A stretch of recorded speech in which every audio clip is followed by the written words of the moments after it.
तो नमस्ते दोस्तों, कैसे हैं आप सब। और आज मैं साइंकृत की कक्षा की ओर से आपके साथ बायोडाइवर्सिटी क्विज की डिस्कशन करने जा रहा हूँ। जैसे कि आपको मालूम है, government model senior secondary school Dhanas के साथ साइंकृत की कक्षा ने वर्ल्ड बायोडाइवर्सिटी डे पर एक क्विज करवाया था, जो कि 22 मई को हर साल मनाया जाता है। इसमें 20 क्वेश्चंस थे और आज हम उसकी आंसर की देखने जा रहे हैं। तो आइए शुरू करते हैं। सबसे पहला सेक्शन था क्विज में एक्शंस ऑन बायोडाइवर्सिटी, यानी बायोडाइवर्सिटी को बचाने के लिए क्या क्या कदम उठाए गए हैं। इसके अंडर आपका पहला क्वेश्चन था 2000 साल से पहले international day for biological diversity कब मनाया जाता था। जैसे अब वो 22 मई को मनाया जाता है, वैसे ही 2000 से पहले वो 29 दिसंबर को मनाया जाता है। इंटरनेशनल डे फॉर बायोडाइवर्सिटी 2023 का थीम क्या है। हर ऐसे इंटरनेशनल डे का कोई ना कोई थीम होता है, और बायोडाइवर्सिटी डे का इस साल का थीम था from agreement to action building back biodiversity, जिसका मतलब है कि अब हमने बहुत बातचीत कर ली, अब हमें उस पर एक्शन लेना होगा। जो हमने बातचीत में जो भी पॉइंट्स हमने एग्री किए हैं, हमें ये फॉलो करने हैं, अब हम वो कैसे करेंगे।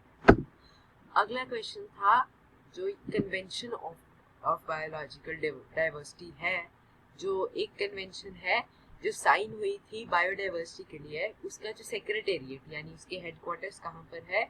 इसका आंसर है कनाडा में एक शहर है मॉन्ट्रियल, वहां पर इसके हेडक्वार्टर्स है।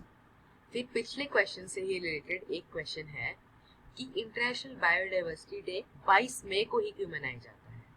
इसका आंसर ये है कि इस दिन कन्वेंशन ऑन बायोडाइवर्सिटी साइन हुई थी, जिसके हेडक्वार्टर्स हमने पिछले क्वेश्चन में देखा कनाडा में है। तो इसका आंसर है convention on biological diversity. Next question है कि जो ये कन्वेंशन है, इसकी गवर्निंग बॉडी जो है, जो मेन ऑर्गेनाइजेशन है जिसके अंडर ये ट्रीटी साइन हुई थी, वो कौन सी है। तो इसका आंसर है कॉन्फ्रेंस ऑफ द पार्टीज, जिसे हम शॉर्ट फॉर्म में कॉप भी बोलते हैं। अब आपका अगला सेशन था बायोडाइवर्सिटी हॉटस्पॉट के बायोडाइवर्सिटी हॉटस्पॉट्स और वर्ल्ड बायोडाइवर्सिटी के ऊपर। तो इसमें पहला क्वेश्चन था, इनमें से कौन सा इंडिया का एक बायोडाइवर्सिटी हॉटस्पॉट नहीं है। जिसका मतलब है कि जहाँ पर बहुत सारी बायोडाइवर्सिटी एक ही जगह में कॉन्सेंट्रेटेड है, और इसका आंसर था गुजरात का रन ऑफ कच्छ। बाकी ऑप्शन वेस्टर्न घाट्स जो साउथ इंडिया में है, हिमालय जो नॉर्थ इंडिया में है, और सुंदरलैंड, ये तीनों एक बायोडाइवर्सिटी हॉटस्पॉट है। इन्हीं के साथ साथ इंडिया का 4th बायोडाइवर्सिटी हॉटस्पॉट इंडिया और बर्मा के बीच में जो बॉर्डर है वो है। अगला क्वेश्चन था कि COP27 समिट जो है वो किस कंट्री में हुआ था। पिछले क्वेश्चंस में हमने देखा कि COP एक बॉडी है और वो हर साल एक एनुअल समिट करवाती है। तो पिछले साल जो समिट था वो उसका 27th समिट था, और ये हुआ था इजिप्ट में। COP26 समिट जो 2021 में हुआ था, ये हुआ था ग्लासगो, यूनाइटेड किंगडम। अब हमारा नेक्स्ट क्वेश्चन है, हर 12 साल में नीलगिरी माउंटेन्स पर कौन सा फ्लावर ब्लूम करता है। इसका आंसर है नीलकुरुंजी, और नीलकुरुंजी शब्द से ही नीलगिरी का नाम पड़ा है, क्योंकि ये वहां पर बहुत मात्रा में होते हैं। और ये रिसेंटली न्यूज में थे, क्योंकि अभी पीछे ही ये 12 साल बाद फिर से ब्लूम की है। आपने ये फोटो कई प्रोडक्ट्स पर देखी होगी, और इस पर लिखा हुआ है इको मार्क। तो ये क्या दर्शाता है। ये दर्शाता है इन्वायरमेंट फ्रेंडली प्रोडक्ट्स, जो हमारे पर्यावरण को नुकसान नहीं पहुंचाते हैं। इसलिए ये जब भी आप कोई चीज खरीदो तो ध्यान से देखो, अगर इको मार्क वाला आपको सामान मिल रहा है तो उसे खरीदने की पूरी कोशिश करो, क्योंकि वो हमारे पर्यावरण को बचाने के लिए बहुत जरूरी है। अगला सवाल था, अभी अभी आपने सुना होगा इंडिया की एक डॉक्यूमेंट्री द एलिफेंट विस्परर्स ने ऑस्कर जीता है, और ऑस्कर अवार्ड जीतना बहुत बड़ी बात है इस फिल्म के लिए, इस डॉक्यूमेंट्री के लिए। ये एलिफेंट्स और उनके महूत्स पर बनी हुई है, और इसकी शूटिंग हुई थी मुदुमलाई नेशनल पार्क में, जो कि तमिलनाडु में है, और इसकी बाउंड्री कर्नाटका और साथ ही साथ केरला के साथ भी लगती है। तो इसका आंसर है मुदुमलाई नेशनल पार्क।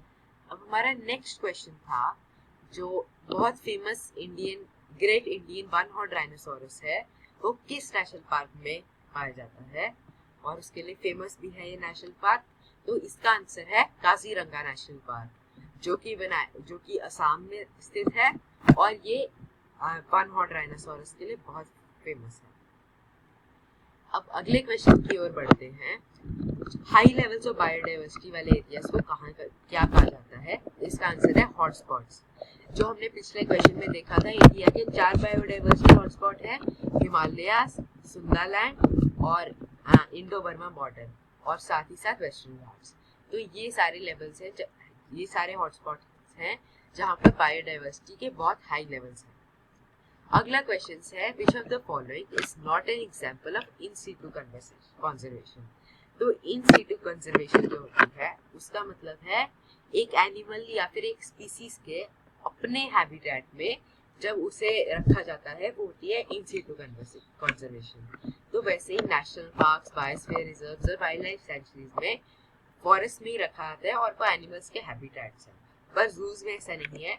इसलिए जू एक्स सीटू कंजर्वेशन का एक एग्जांपल है, इन सीटू का नहीं। एक्स सीटू का मतलब है उनके हैबिटेट से बाहर, यानी एक्सटर्नल।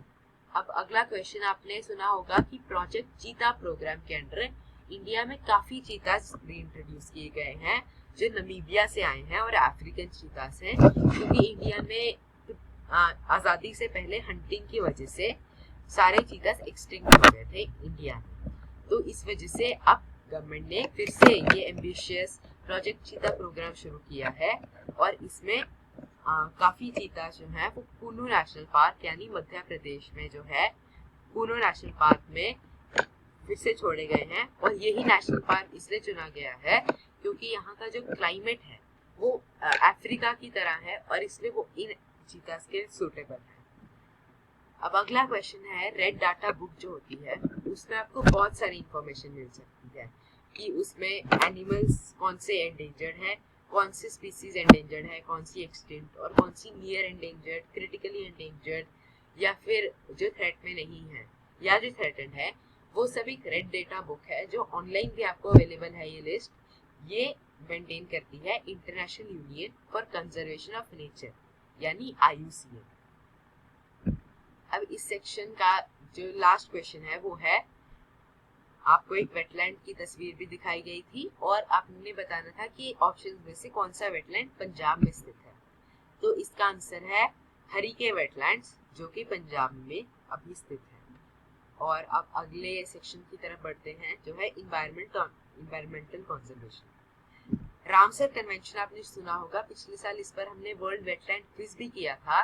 तो ये वेटलैंड्स के बारे में बात करती है और उनकी कंजर्वेशन के बारे में। अगला सवाल है, which of the following are green house gases? अब ग्रीन हाउस गैसेस क्या होती हैं? ग्रीन हाउस गैसेस वो गैसेस होती हैं जो जब सनलाइट अर्थ के एटमॉस्फेयर में वो ट्रैप कर लेती हैं और उससे अर्थ का टेम्परेचर गर्म रहता है। तो ये 3 है ऐसी ग्रीन हाउस गैसेस, तीनों यही ग्रीन हाउस गैसेस हैं, carbon dioxide, CO2, carbon monoxide और मीथेन। तो आंसर है ऑल ऑफ द अबव। इसके बाद अगले क्वेश्चन की ओर बढ़ते हैं। अगला क्वेश्चन था कि अगर एक टैप लीक हो रही है तो आपको उस स्थिति में क्या करना चाहिए? The tap in Garvit's house is leaking, what should you do? तो अगर टैप लीक हो रही है मतलब उसमें से पानी गिर रहा है, चाहे वो ऑफ भी है, तो उसका मतलब है उसमें कोई खराबी है और इसमें से पानी वेस्ट होगा। इसलिए आपको जल्द से जल्द टैप फिक्स कर लेनी चाहिए जिससे इन्वायरमेंट को कोई नुकसान ना हो। फाइनली आपको एक तस्वीर दिखाई गई थी जिसमें रेन वाटर हार्वेस्टिंग दिखाया गया था और आपने बताना था क्या दिखाया जा रहा है। तो रेन वाटर हार्वेस्टिंग में घर की छत से पाइप्स के सिस्टम से जब भी बारिश होती है वो नीचे एक वाटर टैंक में चला जाता है पानी और स्टोर हो जाता है। तो ये बहुत ही अच्छी टेक्निक है और ये काफी इंस्टीट्यूशन, स्कूल्स और बड़े घरों में यूज किया जाता है, इससे बहुत पानी बचता है। तो यही था आपका आज का क्विज का आंसर की, और आप कमेंट्स में जरूर बताइएगा आपको कितना स्कोर मिला और इस वीडियो को लाइक कीजिए, अपने दोस्तों के साथ शेयर कीजिए और अगला क्विज जब भी होगा वो आपको इस चैनल पर अपडेट मिल जाएगा और वो भी अपने दोस्तों के साथ शेयर कीजिएगा और फाइनली इस चैनल को सब्सक्राइब जरूर करें। Thank you.